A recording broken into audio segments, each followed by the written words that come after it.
La résolution responsabilité de protéger n'est qu'une résolution. Je ne crois pas qu'elle comporte, mais ça je peux me tromper, l'intervention militaire. Mais je ne crois pas. Mais même, de toute manière, une résolution qui justifie l'ingérence dans les affaires intérieures étant contraire à l'article 2.7 de la Charte, n'a pas le pouvoir d'annuler ou d'amender l'article 2.7. La Charte prévoit pour ces modifications une procédure d'amendement par les articles 108 et 109 qui n'a pas été observée, donc il n'y a pas de réforme et la résolution est inopérante pour faire échec à l'article 2.7. Oui, je voudrais juste répondre là-dessus du point de vue du droit. Le Conseil de sécurité peut décider, y compris une intervention armée, en fonction du chapitre 7 de la Charte. Et donc, attends, je termine. Bon, le problème, c'est ce que j'ai essayé d'expliquer. Le Conseil, j'ai déjà dit qu'il y avait un problème à ce niveau-là. Le Conseil de sécurité a dit que des événements internes à un pays peuvent néanmoins représenter une menace contre la paix et la sécurité internationale. C'est ce qui est dit dans la résolution, je vous l'ai cité. Oui, mais il ne peut pas violer l'article 2.7. Il peut éventuellement prendre des mesures à l'extérieur, il ne peut pas intervenir dans les affaires intérieures. L'article 2.7 dit la chose suivante, non-ingérence dans les affaires intérieures d'un État de la part des Nations Unies, mais il rajoute cela n'exclut pas, cela ne met pas en cause le fait qu'une intervention éventuelle, en fonction du chapitre 7, c'est-à-dire s'il y a menace, s'il y a agression ou menace menace il y a menace sur les autres. Dans les relations internationales. Mais c'est ce que j'ai expliqué tout à l'heure, que cette résolution est considérée par certains juristes, c'est le cas de Roland, c'était le cas aussi de Robert Charvin, qui n'a pas pu venir aujourd'hui, elle est considérée donc comme inopérante, pour la raison que dit Roland Weil. Enfin, tout le monde, il y a des gens je dis simplement pour l'information, qu'il y a quand même d'autres, y compris des juristes, qui considèrent qu'on peut parler de menaces contre... C'est pas mon cas, mais je dis pour information, il y en a qui disent qu'on peut parler de menaces contre la paix internationale, de menaces de guerre entre différents pays, même dans le cas d'événements graves internes à un pays, du fait de la répercussion, etc. C'est ce que j'ai... Bon, maintenant, ça veut pas... Moi, je suis d'accord, je suis assez d'accord avec toi, mais enfin, il faut donner l'information. Donc, je m'excuse d'avoir apporté la précision juridique. Non, mais je suis déçu. Oui, selon le droit, qui est le représentant légitime? Parce que tantôt un gouvernement comme le gouvernement français va par exemple négocier avec Assad, et tantôt il va dire non, on ne négocie pas parce que c'est pas le représentant légitime. C'est la première question. Et aussi, justement, c'est quand même comme un jeu. J'ai l'impression qu'il y a donc des juristes, des avocats qui vont dire, voilà, on peut interpréter ça, comme une menace aussi dans la paix internationale, d'où l'invention des armes de destruction massive pour attaquer l'Irak, et aussi, à un moment donné, c'était la question aussi pour la Syrie. Donc, on s'en sort pas, en fait, parce que même si les peuples veulent se réapproprier les droits, justement, comme disait Roland Weil, mais avec toute cette bagaille, c'est finalement ceux qui ont le plus de moyens économiques qui arrivent à avoir comment faire? Oui, les représentants légitimes d'un État. Oui, représentant légitime, j'y reviens. Pour la deuxième remarque, moi je ne peux être que entièrement d'accord, mais bon, voilà. Et comment faire? D'accord, mais comment faire? Nouvel ordre économique international. Maintenant, sur la première question de qui est le gouvernement légitime, actuellement, les Nations Unies elles-mêmes reconnaissent tel ou tel gouvernement comme légitime, et c'est le représentant de ce gouvernement qui siège à l'ONU, qui représente tel pays, qui représente tel ou tel pays à l'ONU. Actuellement, par exemple, pour le cas de la Syrie est représentée c'est le représentant du pouvoir syrien actuel qui siège à l'ONU. Dans le cas de la Libye... Moi qui ne représente rien du tout, que les élections ont toujours été falsifiées. Oui. Non, mais je réponds techniquement à la question après, bon. De même que dans le cas de la Libye, c'était le représentant du régime Kadhafi Mais dès le moment, en gros, la règle qui est appliquée aux Nations Unies, c'est que c'est celui qui a le pouvoir principal dans le pays qui représente le pays. Voilà. Donc, en Libye, dès le moment où les insurgés ont quasiment pris le pouvoir, eh bien, les Nations Unies ont reconnu comme représentant, c'est le représentant du gouvernement formé par les insurgés en Libye, dès le moment où ils ont eu l'essentiel du pouvoir, etc., etc. Oui, mais qui décide que les insurgés finalement deviennent les pouvoirs? C'est les Nations Unies votent, il y a un vote aux Nations Unies et ils décident de reconnaître un tel ou un tel comme représentant du pays. C'est toujours le même jeu, les États les plus influents.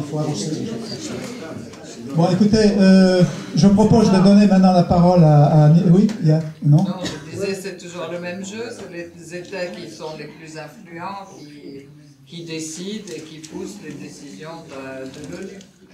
À coup de on est bien d'accord. d'effacement de dette ou de... On est bien d'accord qu'on est dans une situation très inquiétante. Bon, écoutez, on va avancer. Donc là, on va avoir, on est un peu, c'est bon, comme Robert Charvin n'est pas venu, on va s'en sortir. Donc il va y avoir l'exposé de... Oui, une dernière question, oui. Kofi Annan a été missionné pour aller en Syrie. Kofi Annan a été missionné à une certaine époque pour aller en Syrie. Oui, je veux juste rappeler que Kofi Annan avait été missionné pour aller en Syrie pour proposer une médiation. Et en fait, la conclusion, en tout cas telle qu'elle est apparue, c'était qu'il avait échoué dans cette mission. Notamment, je me souviens du ministre Juppé qui avait dit que, vu l'échec de cette négociation, que la mission de Kofi Annan était complètement décalée avec la réalité. Et que, moi, j'aimerais bien savoir, en fait, par rapport à cet événement-là, en quoi c'était un échec, la mission de Kofi Annan. Est-ce qu'on a des éléments? Parce que finalement, on a une perception extérieure. Oui, moi je dirais que peut-être quelqu'un d'autre pourra mieux répondre, mais autant je puisse voir, disons qu'il a cherché à rapprocher donc les parties pour qu'elles puissent négocier, et que si les deux parties refusent, ou si l'une des parties refuse, ben ça marche pas. Donc je crois que... Et dans le cas présent... Ici qui a refusé la négociation. Bah écoutez, alors là, les gens, attendez, alors là, ne demandez pas à moi, moi j'ai mon opinion, mais il y a les opinions sont diverses. Mais si vous, le point de vue dominant dans notre pays, c'est que c'est évidemment, on ne pouvait pas négocier avec le régime syrien, qui ne cherchait de toute façon qu'à gagner du temps, etc., et qu'en plus c'était un régime commettant un crime contre l'humanité. Et la question des négociations, d'ailleurs, je peux rajouter un point, si un régime commet un crime contre l'humanité ou un génocide, et on peut penser qu'il faut l'éradiquer, il faut lutter, point barre. Et donc c'est pour ça, c'est la question que j'ai essayé de discuter. Savoir aussi, les pays occidentaux considèrent qu'il y avait eu ce crime contre l'humanité, donc de toute façon, ça empêchait très largement la négociation.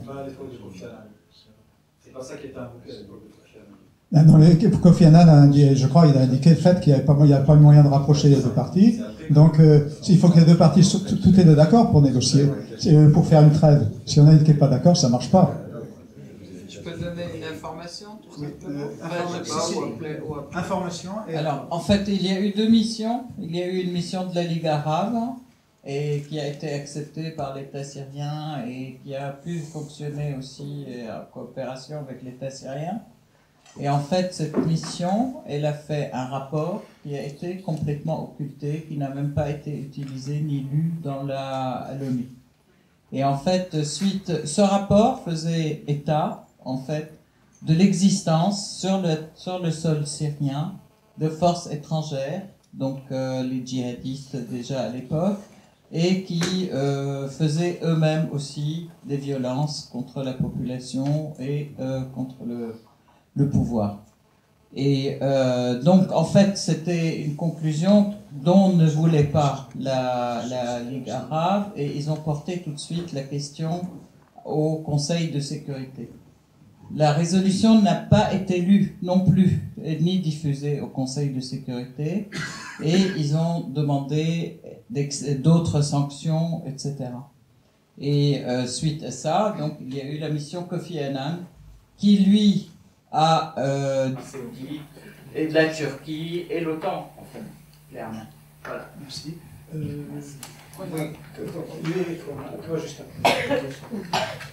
Juste un mot, revenir toujours au fondement.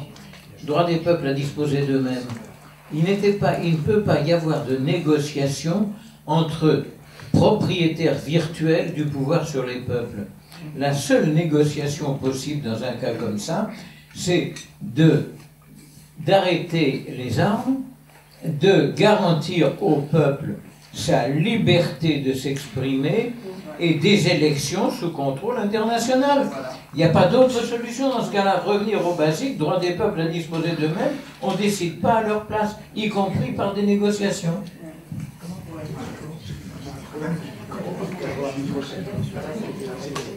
Bon, juste un mot.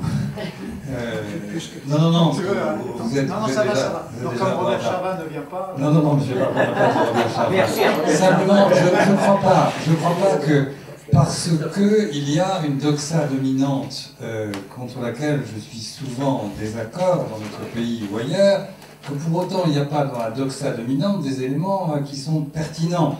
C'est un peu facile d'estimer qu'a priori tout est faux dans un sens ou dans un autre. S'agissant de la Syrie, je crois que l'échec du plan Annan est beaucoup plus compliqué que ce qui vient d'être évoqué.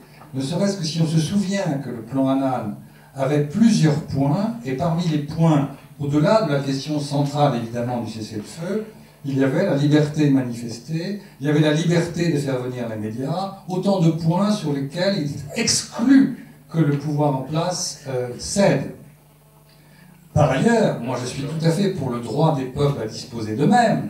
Enfin, il faut quand même être sérieux. En dernière instance, ce pouvoir-là est adossé à un système répressif qui empêche précisément le peuple de pouvoir s'exprimer. On est en train d'avoir un retournement qui fait qu'aujourd'hui, un certain nombre de mensonges d'État considérables deviennent invalables, si j'ose dire. Et je trouve ça assez choquant. La réalité est complexe. Nous avons peu d'informations, je suis d'accord. Mais il ne faut tout de même pas renverser les rôles. Et quand vous avez dit, tout à l'heure, quand vous avez parlé du nombre de morts, je crois qu'on ne peut en aucun cas décider qu'il y a un massacre ou non à partir de tant de milliers. Vous avez dit 5000. S'il y avait eu 50 000 peut-être. Mais dois-je vous rappeler que par exemple, à Srebrenica, c'est la Cour qui a dit qu'il y avait intention génocidaire alors qu'il y avait 7 ou 8 000 morts. Et ce n'était pas une question de nombre. Le génocide, bien sûr. Le génocide est différent. Oui, mais attendez, on ne faut pas jouer sur les mots. Mais si, prenons un raisonnement simplement analogique, si pour ce qui est un génocide, c'est-à-dire l'intention de détruire tout en partie un peuple pour ce qu'il est, effectivement, et c'est le cas de Srebrenica, on a considéré que c'est un acte de génocide, le massacre, à partir du moment où il y a 10, 20, 30, 50, c'est pas une question de nombre. Il y a effectivement une intention. Et on est en train de voir qu'on ne peut plus penser au massacre simplement parce qu'il y en a trop. On ne sait plus. Aujourd'hui, on est dans la confusion totale. Mais je voudrais simplement, je ne fais aucune conclusion, mais tout de même, n'oublions pas le début de cette affaire, qui était fondamentalement des manifestations pacifiques pendant les premières semaines, pendant les premiers mois, et où ceux qui sortaient pour aller manifester de manière pacifique étaient assassinés par des snipers. Et c'est progressivement que ça s'est militarisé. Je m'arrête là, j'avais dit que je serais bref, sinon il y en a pour des heures. Moi, simplement, je rajouterai en ce qui me concerne, moi après il y aura d'autres avis éventuels, mais en ce qui me concerne à moi, je ne suis pas en désaccord avec beaucoup des choses que tu viens de dire. Hein. Dans mon exposé, j'ai essayé simplement de... J'ai bien dit, je ne veux en aucune manière exonérer le pouvoir de ces crimes, mais j'ai essayé de donner des arguments pour contrebalancer un petit peu les thèses dominantes. Voilà, c'est dans cet esprit que j'ai réagi. Ça ne veut pas dire que tout est faux, comme tu l'as dit, dans les thèses dominantes. Hein. Et le pouvoir syrien a une large part de responsabilité. En ce qui me concerne, je serais bien d'accord là-dessus. Je peux juste apporter un petit bémol. Le fait de dire qu'on a très peu d'informations, c'est bien parce que on a fait taire et on a occulté la voix de la Syrie de tous les satellites, de tous les journaux et de partout. Donc en fait, tous les médias occidentaux, je dirais, se sont fait le porte-parole de la dite opposition. Et d'ailleurs, je rappelle qu'il y a une très grande opposition à l'intérieur, qui n'est pas d'accord avec cette opposition qui a été qui a été créé en France, je peux dire, et en Turquie, et dont la voix est aussi complètement occultée, non pas par le pouvoir syrien, mais par les médias occidentaux. C'est très important de le voir. Voilà. Merci beaucoup. Je crois que oui, ça fait aussi une remarque intéressante. Donc je propose on va reparler de tout ça, hein, mais on va d'abord maintenant passer la parole à Nils Anderson,